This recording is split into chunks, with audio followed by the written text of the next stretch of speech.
নমস্কাৰ বন্ধু বান্ধৱীসকল আজি মই অসম লোকসেৱা আয়োগৰ পৰা প্ৰকাশিত এটা বিজ্ঞাপন আপোনালোকৰ ওচৰত লৈ আহিছোঁ। এই বিজ্ঞাপনটো 18 ফেব্ৰুৱাৰী 2025 তাৰিখে প্ৰকাশ কৰা হৈছিল। এইটো আপোনালোকক দেখাই দিছোঁ 18 ফেব্ৰুৱাৰী 2025। আপোনালোকে এইটো নিশ্চয় দেখা পাইছে। ইয়াতে কিছুমান পদৰ কাৰণে বিজ্ঞাপনটো আহিছে আৰু পদসমূহ কি মই আপোনালোকক জনাই দিছোঁ। আপোনালোকে চাওক, ইয়াতে আপোনালোকে প্ৰথম দেখা পাব পদটো হৈছে fisheries development officer FDO under fishery department. Fishery ডিপাৰ্টমেণ্টৰ পৰা এই ভেকেঞ্চিটো আহিছে ফিচাৰী ডেভেলপমেণ্ট অফিচাৰৰ কাৰণে। ইয়াতে মুঠ পদ আছে আপোনালোকৰ 65টা ভেকেঞ্চি আছে ইয়াতে আপোনালোকৰ কেটেগৰী ৱাইজত কি পদ আছে, কিমানটা পদ আছে, এইখিনিও মই আপোনালোকক জনাই দিব বিচাৰিছোঁ।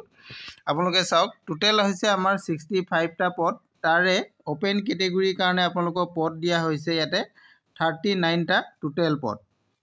ইয়াৰে RFW দিয়া হৈছে 5টা আৰু ৰিজাৰ্ভেশ্যন কেটেগৰী OBCত আপোনালোকে পাব 14টা আছে। তাৰে 2টা হৈছে RFW কাৰণে। RFWটো হৈছে আপোনালোকৰ ৰিজাৰ্ভ ফৰ ওমেন, এইটো ওমেনৰ কাৰণে দিয়া হৈছে। আৰু SC ৰিজাৰ্ভেশ্যনত আছে আপোনালোকৰ টোটেল পদ হ'ল 4টা, তাৰে এটা ওমেনৰ কাৰণে। আৰু ST প্লেনৰ কাৰণে দিয়া হৈছে 6টা পদ, তাৰে ইয়াতে ওমেন ৰিজাৰ্ভেশ্যন পদ নাই। আৰু ST হিলছত ঠিক তেনেধৰণে 2টা পদ আছে, তাৰে ওমেনত পদ নাই। আৰু টোটেল যিহেতু আমাৰ পদ হৈছে 65, তাৰে 8টা পদ ওমেনৰ কাৰণে ৰিজাৰ্ভেশ্যন দিয়া হৈছে। আৰু ইয়াতে আপোনালোকৰ PWBD অৰ্থাৎ যিসকল ডিচেবিলিটিৰ কেণ্ডিডেট আছে তেওঁলোকৰ কাৰণেও ইয়াতে ৰিজাৰ্ভেশ্যন দিয়া হৈছে। তেওঁলোকৰ কাৰণে ইয়াতে 2টা পদ ৰিজাৰ্ভেশ্যন থাকিব, 2টা। আৰু ইয়াতে টোটেল 3টা পদ তেওঁলোকৰ কাৰণে ৰিজাৰ্ভেশ্যন থাকিব। আৰু এক্স ছাৰ্ভিচমেনৰ কাৰণেও এটা পদ ৰিজাৰ্ভেশ্যন থাকিব।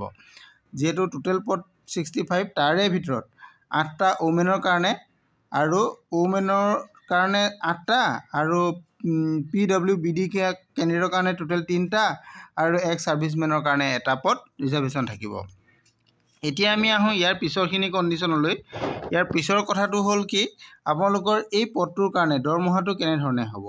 দৰমহাটো আপোনালোকৰ স্কেল পে' হ'ব, প্লাছ গ্ৰেড পে' হ'ব, প্লাছ আদাৰ এলাউঞ্চেছ থাকিব। এই তিনিটা দিয়া হ'ব। আপোনালোকৰ যিটো বেছিক স্কেল পে'টো হ'ব আপোনালোকৰ 30,000 টকাৰ পৰা আৰম্ভ হ'ব, 1,10,000 টকালৈকে হ'ব। আৰু গ্ৰেড পে'টো আপোনালোকৰ ইয়াতে 12,700 টকাৰ পৰা হ'ব। আৰু পে' বেণ্ডটো আপোনালোকৰ 4 হ'ব, 4 পে' বেণ্ড আপোনালোকৰ হ'ব। ইয়াৰ পিছত আমি আহোঁ ইয়াৰ কাৰণে আপোনালোকৰ কি ইলিজিবল হ'ব লাগিব। ইলিজিবল হ'বলৈ হ'লে আপোনালোক কি হ'ব লাগিব। ইলিজিবল হ'বলৈ হ'লে প্ৰথম কথা আপোনালোক ইণ্ডিয়ান চিটিজেন হ'ব লাগিব। আপোনালোক ইণ্ডিয়ান চিটিজেন হ'ব লাগিব। আৰু ইয়াতে দিছে আপোনালোকৰ পাৰ্মানেণ্ট ৰেচিডেণ্ট, ইয়াতে লিখা আছে permanent resident certificate issued by Assam for educational purpose হওক বা এমপ্লয়মেণ্ট ৰেজিষ্ট্ৰেশ্যন চাৰ্টিফিকেটত হওক, আপোনালোকৰ ইয়াতে পাৰ্মানেণ্টলি আছামৰ ৰেচিডেণ্ট হ'ব লাগিব। এইটো কথা উল্লেখ আছে। এইকেইটা যদি আপোনালোকৰ আছে তেনেহ'লে আপোনালোকে এপ্লাই কৰিব পাৰিব। আৰু নেক্সট আমি এতিয়া কোৱালিফিকেশ্যনটো চাই লওঁ, কি কোৱালিফিকেশ্যন হ'লে আপোনালোকে এপ্লাই কৰিব পাৰিব। এপ্লাই কৰিবৰ কাৰণে আপোনালোকৰ কোৱালিফিকেশ্যনটো দিয়া হৈছে essential qualification post off fisheries development officer পদৰ কাৰণে বেচেলৰ লাগিব। Bachelor of fisheries science, bachelor of fisheries science আপোনালোকৰ ডিগ্ৰী থাকিব লাগিব। আপোনালোকৰ যদি বেচেলৰ অফ ফিচাৰিজ ছায়েন্সৰ ডিপ্ল'মা বা ডিগ্ৰী আছে তেনেহ'লে আপোনালোকে এই পদৰ কাৰণে এপ্লাই কৰিব পাৰিব। ইণ্ডিয়ান গভৰ্ণমেণ্টৰ যিকোনো ৰিকগনাইজ ইনষ্টিটিউটৰ পৰা যদি আপোনালোকে এইটো পাছ কৰি আছে তেনেহ'লে আপোনালোকে এই পদৰ কাৰণে এপ্লাই কৰিব পাৰিব। ইয়াৰ পিছত আমি আহোঁ এতিয়া বয়সৰ কথালৈ। বয়সটো আপোনালোকৰ ইয়াতে 21 বছৰৰ পৰা 38 বছৰৰ ভিতৰত হ'ব লাগিব 1/1/2025লৈকে। 1/1/2025লৈকে যদি আপোনালোকৰ 21ৰ পৰা 38 ইয়াৰ্ছৰ ভিতৰত হয় তেনেহ'লে আপোনালোকে এপ্লাই কৰিব পাৰিব। আৰু ইয়াতে আপাৰ এজৰ ৰিলেক্সেশ্যন থাকিব কেটেগৰী ৱাইজত, মই সেইকেইটা আপোনালোকক জনাই দিছোঁ। SC আৰু STৰ কাৰণে ইয়াতে 5 বছৰ ৰিলেক্সেশ্যন দিব। সেই 5 বছৰ ৰিলেক্সেশ্যন আপোনালোকৰ আপাৰ এজত ধৰিলে আপোনালোকৰ 43 ইয়াৰ্ছলৈকে SC আৰু ST কেণ্ডিডেটসকলে এপ্লাই কৰিব পাৰিব আৰু OBC আৰু MOBCৰ কাৰণে 3 বছৰ দিয়া হৈছে অৰ্থাৎ তেওঁলোকে 41 বছৰ বয়সলৈকে এইটো পদৰ কাৰণে এপ্লাই কৰিব পাৰিব আৰু যিসকল এক্স সাৰ্ভিসমেন কেণ্ডিডেট আছে তেওঁলোকৰ 50 ইয়াৰ্ছলৈকে কৰিব পাৰিব আৰু তেওঁলোকৰে যদি কোনোবাজন যদি OBC হয় বা কোনোবাজন যদি SC বা ST হয় তেনেহলে তেওঁলোকে আৰু OBC সকলে 3 বছৰ পাই যাব অৰ্থাৎ 53 ইয়াৰ্ছলৈকে কৰিব পাৰিব আৰু যদি কোনোবাজন যদি SC বা ST যদি হয় তেতিয়াহলে তেওঁলোকে 55 ইয়াৰ্ছলৈকে এপ্লাই কৰিব পাৰিব আৰু যিসকল PWBD কেণ্ডিডেট আছে তেওঁলোকে 10 বছৰ ৰিলেক্সেশনটো পাবই অৰ্থাৎ তেওঁলোকে 38 পৰা 48 ইয়াৰ্ছলৈকে কৰিব পাৰিব তাৰ উপৰিও যদি তেওঁলোক SC বা ST বা OBC বা ওপেন ক্যাটেগৰি হয়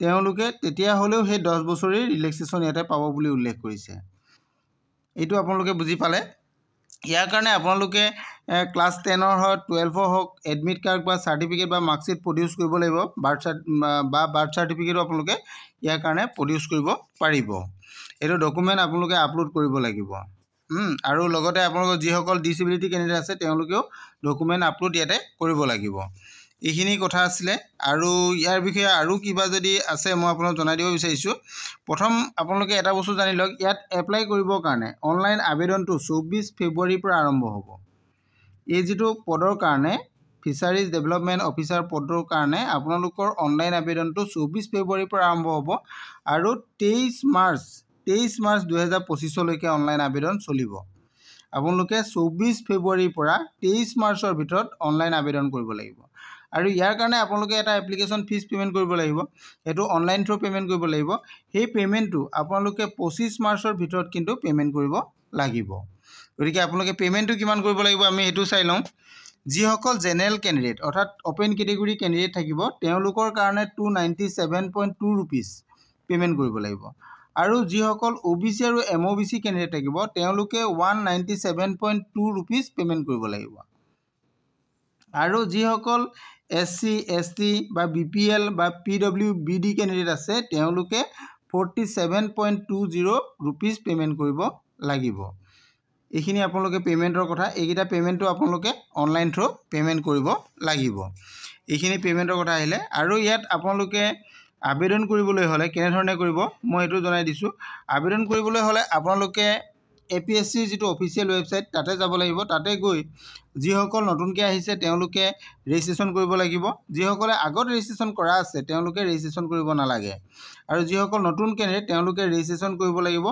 এটো ওয়ান টাইম পাসওয়াৰ্ডৰ সহায়ত অৰ্থাৎ মোবাইল নাম্বাৰত এটা OTP যাব OTPৰ সহায়ত আপোনালোকে ৰেজিষ্ট্ৰেচনটো কৰিব লাগিব অফিচিয়েল ওয়েবসাইটটো মই আপোনালোকক জনাই দিছো এটো apscrecruitment.in ইয়াতে যাব লাগিব ইয়াত গৈ আপোনালোকে এপ্লাই কৰিব পাৰিব নহলে আপোনালোকে মোৰ ভিডিও শেষত আপোনালোকৰ কমেন্টত আপোনালোকে ইয়াৰ লিংকটো পাই যাব আপোনালোকে লিংকত গৈ ডাইৰেক্ট অনলাইন আবেদনটো কৰিব পাৰিব এইটো আছিল ইয়াৰ এপ্লাই কৰিবৰ কাৰণে আপোনালোকৰ ডকুমেন্টছ বিলাক কিমান সাইজত হ'ব লাগিব কি সাইজত আপোনালোকে দিব পাৰিব এইখিনি কথা ইয়াতে উল্লেখ আছে গুটেখিনি কথা আপোনালোকে বিজ্ঞাপনটো অফিচিয়েল ওয়েবসাইটত গৈ ডাউনলোড কৰি ল'ব পাৰিব নহলে মোৰ ভিডিও কমেন্টত আপোনালোকে লিংক পাব তাৰ পৰা গৈ আপোনালোকে ডাউনলোড কৰি ল'ব পাৰিব আৰু আপোনালোকৰ যেতিয়া পেমেন্টটো কৰিব পেমেন্টটো কৰাৰ খাতিৰত যদি আপোনালোকৰ কিবা অসুবিধা হয় তেনেহলে ইয়াত এটা টোল ফ্ৰী নাম্বাৰ দিয়া আছে এই টোল ফ্ৰী নাম্বাৰত আপোনালোকে কন্টাক্ট কৰিব পাৰিব আপোনালোকে ৰাতিপুৱা 10 বজাৰ পৰা আবেলি 6 বজাৰ ভিতৰত আৰু যদি নহয় তেনেহলে আপোনালোকে ইয়াত এটা ইমেইল আইডি দিয়া আছে সেই ইমেইল আইডিটো আপোনালোকে কন্টাক্ট কৰিব পাৰে এটো এটা ইমেইল আইডি সেই ইমেইল আইডিত আপোনালোকে কন্টাক্ট কৰিব পাৰিব তাৰ দিয়া মতে আপোনালোকে কন্টাক্ট কৰি আপোনালোকে পেমেন্টটো কৰিব পাৰিব এইখিনি আছিল বিজ্ঞাপনটো আজি যিমানখিনি পাৰো মই আপোনালোকক জনাবলৈ চেষ্টা কৰিলো আৰু যদি কিবা জানিবলগীয়া থাকে তেনেহলে আপোনালোকে অফিচিয়েল ওয়েবসাইটত গৈ লিংকটো পৰা আপোনালোকে বিজ্ঞাপনটো ডাউনলোড কৰি লৈ সবিশেষ চাব পাৰিব আজি ভিডিওটো ইমানে আছিল আৰু কিবা যদি জানিবলগীয়া থাকে তেনেহলে আপোনালোকে মোৰ ভিডিও শেষত কমেন্ট কৰিব মই আপোনালোকক জনাবলৈ চেষ্টা কৰিম যদি ভিডিওটো ভাল লাগিছে তেনেহলে লাইক কমেন্ট শেয়াৰ কৰি দিবলৈ নাপাহৰিব থ্যাংক ইউ